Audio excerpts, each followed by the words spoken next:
Joining me now is the former Bellator women's flyweight champion. She returns to action at Bellator 295 Saturday, April 22nd from her home of Honolulu, Hawaii. She is Ilima-Lei Macfarlane. Ilima-Lei, thank you for joining me today. Oh, of course, Nate. Thanks for having me. Absolutely. We're about 1 week out now from the fight. So how's the mind, body, spirit heading into fight week?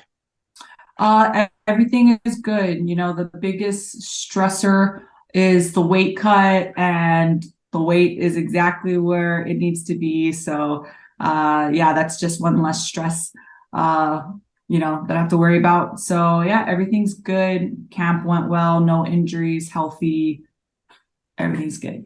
Awesome. What's the training look like right now, just about a week out? Are the sessions still a grind, or is it kind of like the work's done and it's just about maintaining and getting to the fight as healthy as possible? Yeah, the work is done. So I definitely taper a lot Mhm. this week. I taper it down, kind of just focus on easy cardio, just muscle memory stuff. We just drill positions, stuff like that. And this week is a lot about,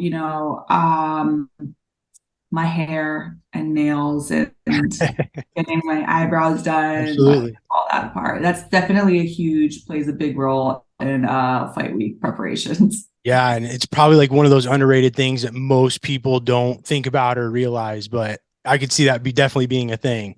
Oh, absolutely. It's feel good, fight good, look good, feel good, fight good. Yeah. Absolutely. Absolutely. I think we have to start with the obvious. This is a home game for you. Your fourth fight, your fourth Bellator fight in Honolulu. So just talk about what it means to just be fighting in front of the home fans. And is that excitement still there just as much as it was at your first one at Bellator 213?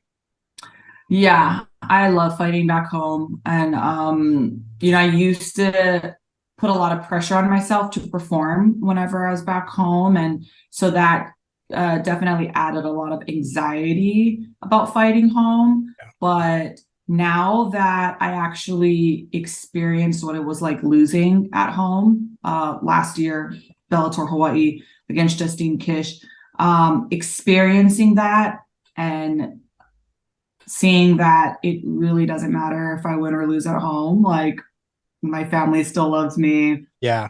The fans still love me. Hawaii does not, they're not bandwagoners. They're freaking ride or dies. So, Yeah. yeah, having to experience that, I think, was like really good for me mentally and everything. Cause now I'm just like, yeah, okay, let's go home. Let's go home and fight. Yeah. It's good. Yeah, and I'm sure, I mean, does it, how it just express that as well? Because I mean, you're a fan as well. And what does it mean for the people of Hawaii to see? Because you're not the only Hawaiian born fighter on this card. And what does it mean to them, to have not just mixed martial arts in Hawaii, but a couple of natives there to be on this big card as well? Yeah, I think I like to affectionately call Bellator Hawaii's promotion. Yeah. And I just yeah, and I think the fans and the locals, they see that as well. There aren't any other big promotions that come to Hawaii. Definitely no big promotion that come to Hawaii. And so I think that it's nothing but a good thing. And it's again, Bellator is Hawaii's promotion. And the beautiful thing too is that they don't just come here and put on a show. They actually are like in it. They are in the culture. They are in with everything. If you've seen my walkouts, they are 100% behind whatever message I'm trying to share with the audience. Absolutely. And a lot of times it's very heavy, deep messages, cultural messages, political messages at times, but they have my back. And I think Hawaii sees that and they love it because they're just like, yeah, like this promotion is giving our girl this platform to speak on all these cultural issues that we're facing. So yeah, it's just all around just amazing. And I love Bellator and for what they do, not just for the sport, but for Hawaii fighters as well. They highlight the local talent here. I remember the first card that they had, it kind of sucked that it was local against local, but it's like, hey, that just meant more opportunity for our local fighters to be on the cards. So yeah, I just love that they really do care about the history of fighting in the islands and the talent that we have here. Absolutely. And you kind of took my next question there, because you always have phenomenal walkouts and entrances when you are in Hawaii for Bellator. So is there any big plans for next Saturday that you can reveal right now? I'm sure there's got to be something. Of course there is. So I'm actually wearing a little like teaser about it. But as you know, all of my walkouts are tied into, or they shed light on some kind of issue. Mm-hmm. And I call this the invisible crisis of Hawaii. It actually is an epidemic. It's missing and murdered Native Hawaiian women and girls. That is an epidemic which you might be familiar with. It's more commonly known as MMIW, missing and murdered Indigenous women. Started in Canada, moved to North America, like the US, even though it is a global issue. Mm-hmm. But statistically, Native women face the highest rates of violence out of any demographic. And in Hawaii, the same holds true for Native Hawaiian girls. We are the most sex trafficked. We face the highest rates of violence and sexual abuse and sexual assault out of any demographic. We face higher rates of poverty, everything. So it is an invisible crisis that I do want to shed light on. And so I'm actually wearing my fight shirt, which is in tribute to this issue. And so the red handprint symbolizes MMIW. So if you can't really see the caption, but the caption says Oia Movo Ma'anei, which translates in Hawaiian to I'm still here. So this next walkout, this next fight is dedicated to survivors and those who are affected by this epidemic. And if anybody wants to get shirts, they're available on my website, eliminator.com, and 100% of the proceeds goes towards my nonprofit, which works with these communities. I teach self-defense seminars to Native communities, the Women Nation. So yeah, find out more information on my website. Yeah, it's actually, believe it or not, it's something that I recently learned about. I listened to a whole podcast about it. And like you said, it's very it's underreported. It's mismanaged a lot of times by law enforcement. So I think it's just an amazing foundation. I know you said you have your foundation and you have a retreat coming up, I saw as well. So what do you do on those retreats? I think it's the self-defense, but just kind of talk more about what that is coming up. Yes. So through my nonprofit, not only do I go and visit reservations to hold these self-defense seminars, but I also put on an annual women's retreat that Native women can apply for. And I accept global applicants. It's not just, Native American or Native Hawaiian that can apply, but I take these women to Oahu, my home island. I take them home with me for a week, and it's a intercultural exchange. It's intergenerational, so there's no age limit. And I do teach them self-defense and health and wellness. But it really is more of like a healing, empowering retreat for women. So yeah, this is our third annual one that's coming up. So I'm going to announce the applications are still open. So you can still apply. If you do need financial assistance, I have a scholarship that can also pay for that you have to apply to as well. So again, everything's on my website, but it's really an incredible retreat. That, like, the women make it incredible. Yeah. Yeah, no, that's awesome. I love that you make every fight mean something much more than, just the fight itself. But let's talk about this upcoming fight, Bellator 295, April 22nd. You are taking on Kana Watanabe. This is a huge fight. What are your thoughts on this matchup with Kana? Yeah, she is an amazing judoka specialist. So she, in all of her fights, she dictates when the fight goes to the ground. She might be getting rocked 1 second, she might be rocked. And then all of a sudden she grabs hold of the head and she's on top. So she has a pretty good chin. Yes, she has one loss where she got knocked out, but every other fight she's able to like robot through everything. Yeah. She's a Japanese robot. But I think that stylistically, this is a really interesting matchup because we are two of the top grapplers in the division, albeit very different grappling styles. She is definitely an explosive judo specialist who benefits from being on top, whereas I am a 10th planet practitioner where I am submission hunting and am comfortable off of my back. So I think, yeah, once it hits the ground, it's going to be very back and forth. I think it's going to be like we're going to be sweeping each other back and forth and everything. But I will say I'm not super concerned with her being very offensive and attacking for submissions. I think she is going to be good at holding and trying to like rabbit punch. Yeah. Both of you guys, as you mentioned, high level grapplers, but we know too that sometimes these grappler versus grappler matchups, it's almost like the grappling cancels out and it ends up being a stand-up war. Is that something that you would welcome here, or do you feel confident that your wrestling is going to be superior and you'll be able to take her down?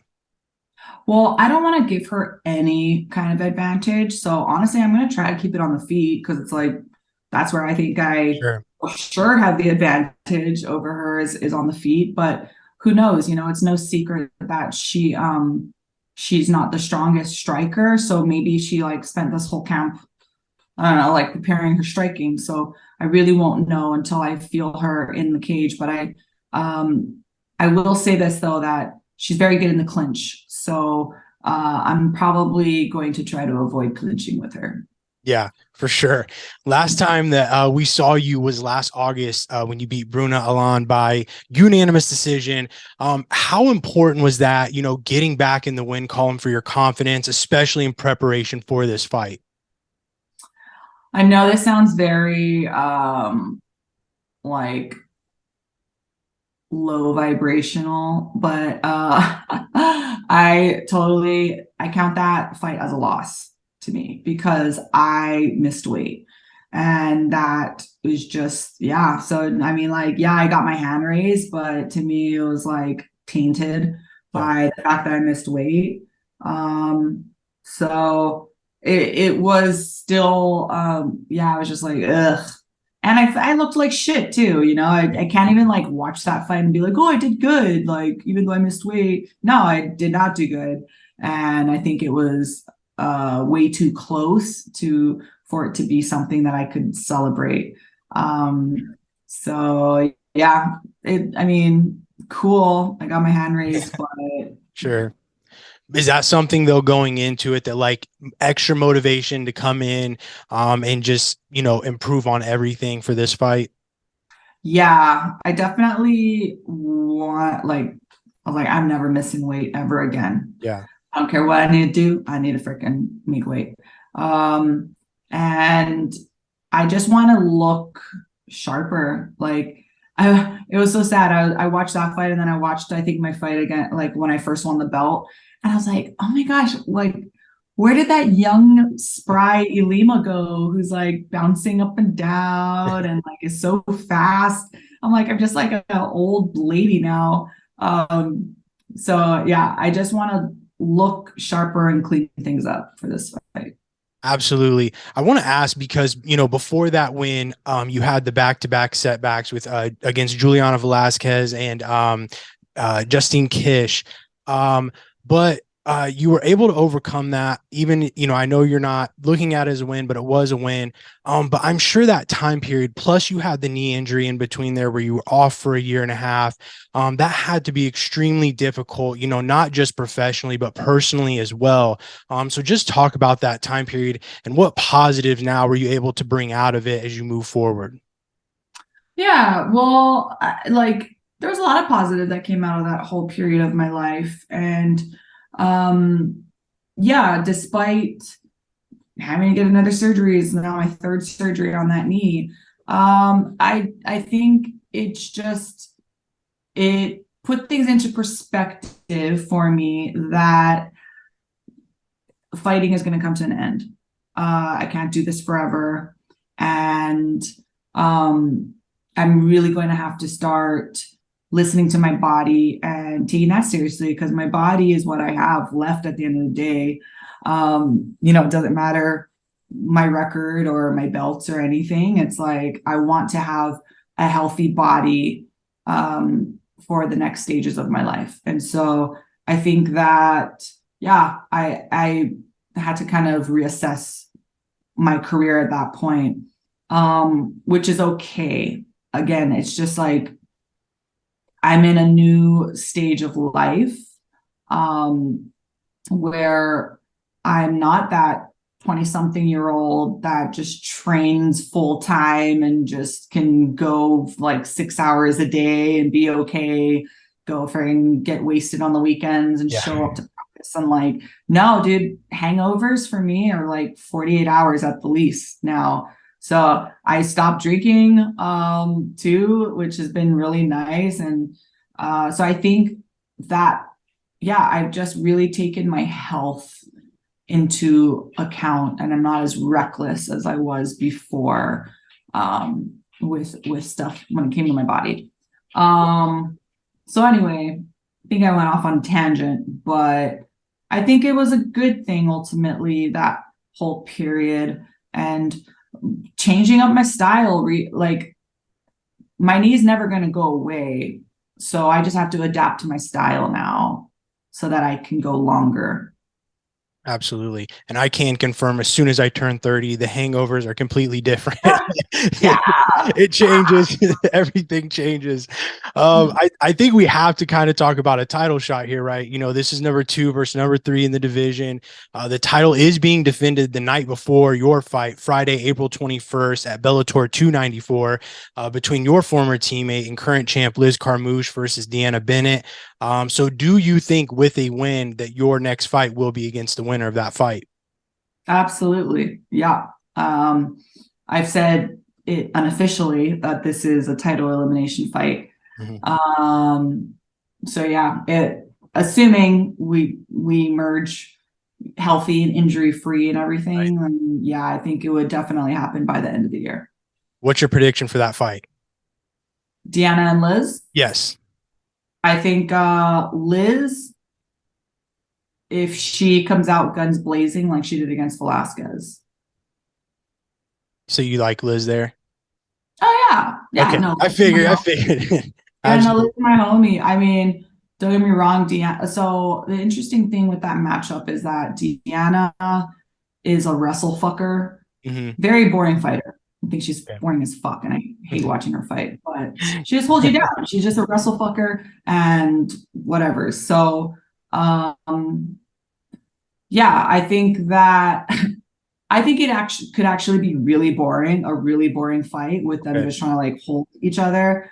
Or I think Liz is going to come out guns blazing and fucking knock her ass out. Absolutely. You said recently you feel like this is your last run in an interview. And can you kind of just elaborate on that more? And how does that maybe change your mindset now that you're kind of entering this next chapter of your career?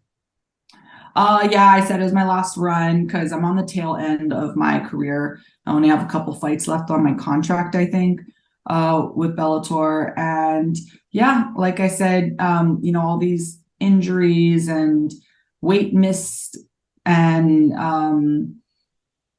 yeah, just my body, I think coming, and I really haven't been fighting that long. I mean, I think I've started fighting at like 23 or something was when I first started training.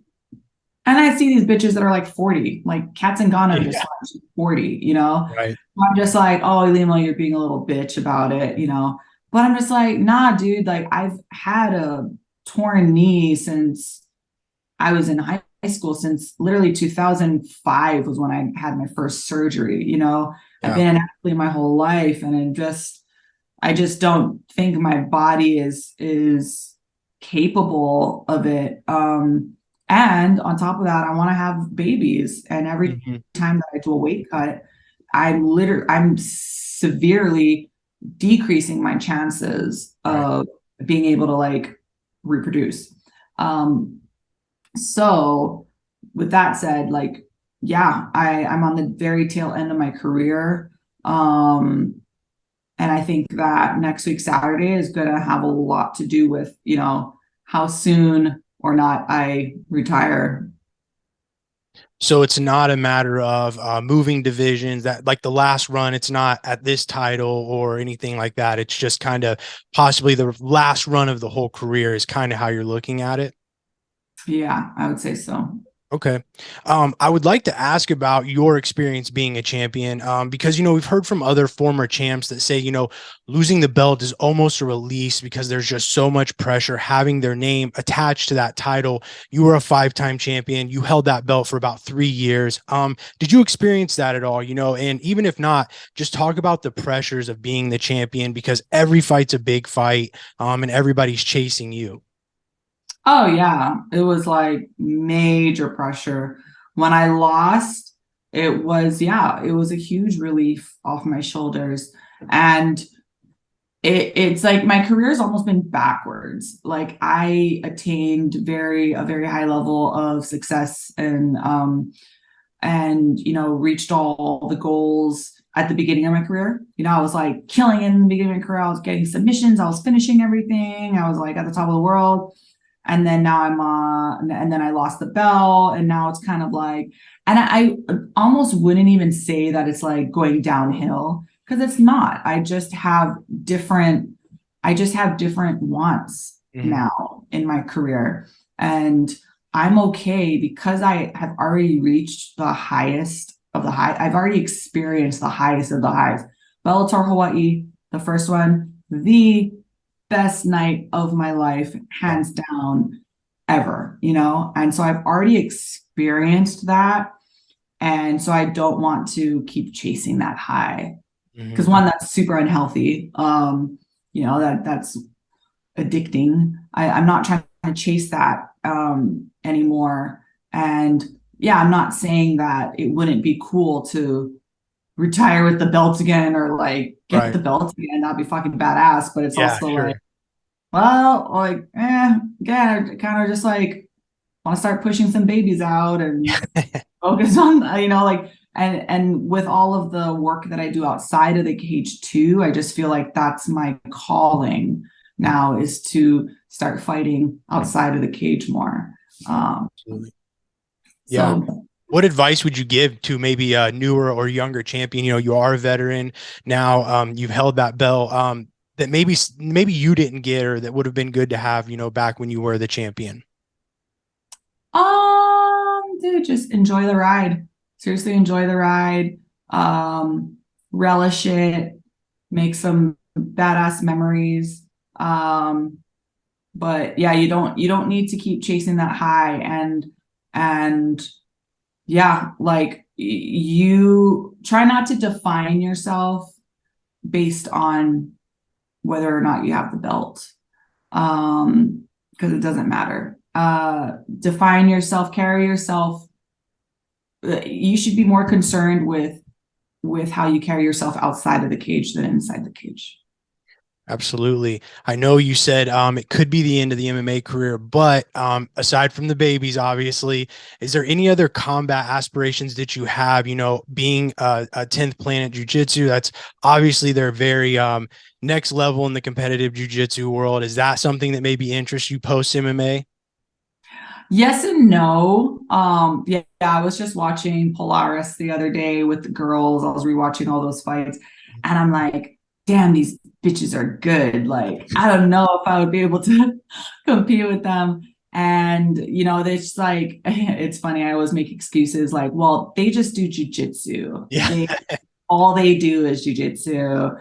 But yeah, that's why I really liked Uncle Chael's promotion, Submission Yeah. Underground, because I always thought it was cool seeing fighters go against each other. Yeah. So I would enjoy doing like super fights like that for sure. And I still do want to fight overseas for sure. Like I keep telling Bellator, like, well, put me on an Ireland card, put me on the Japan card. That would be Yeah. fun to fight overseas. But they keep putting me on Hawaii, which is fine. Sure. But yeah, I definitely do want to fight overseas. Like even in one of the European cards would be amazing. Fight overseas, compete in jujitsu, more jujitsu. And then also, what was the other one? I do kind of want to do a boxing fight. Oh, really? Yeah, yeah. Any opponents in mind? No, probably another like MMA fighter. Okay, sure. Yeah. What about Uh, bare knuckle? That's like I feel like a lot of MMA right now. We're seeing a lot of MMA fighters transition post MMA into like the sport of bare knuckle. I would only do bare knuckle MMA, but I wouldn't do bare knuckle boxing. Fuck that Okay, shit. Too gnarly. absolutely. So like the Game Bread, I think he did one there where it was like bare knuckle MMA essentially. Yeah, I think that would be cool. Absolutely. Well, Ilima-Lei, thank you for your time today. Remember, you can catch Ilima-Lei Macfarlane in the co-main event of Bellator 295 next Saturday, August 22nd, taking on Kana Watanabe. Ilima-Lei, thank you for your time and good luck to you next Saturday. Thank you so much, Nate.